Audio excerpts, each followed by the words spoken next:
Most people don't realize how normal this once was. For decades, Americans lived with a simple expectation.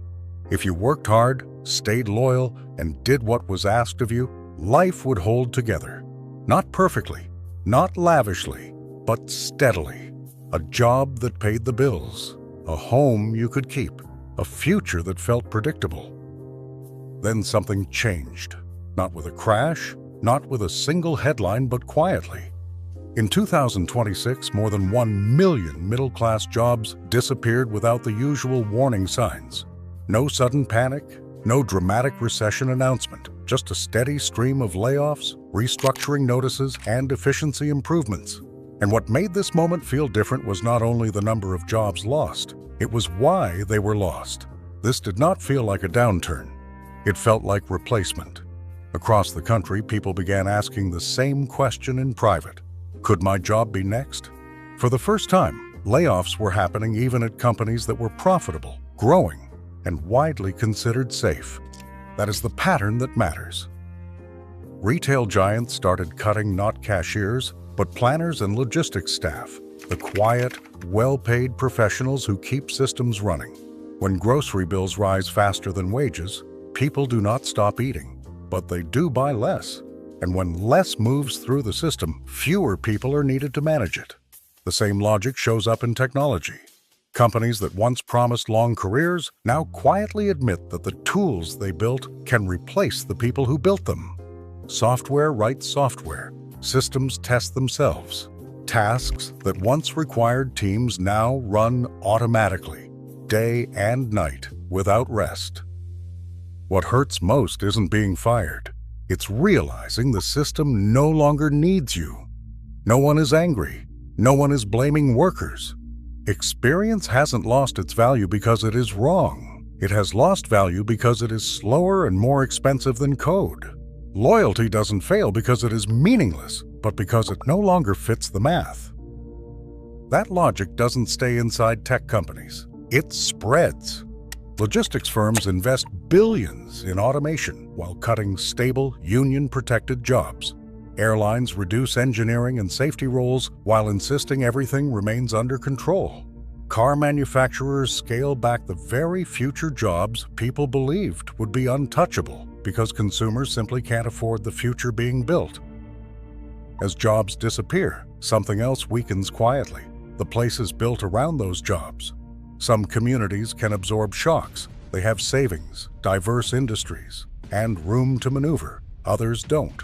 When layoffs hit regions dependent on manufacturing, tourism, energy, or shipping, the damage compounds.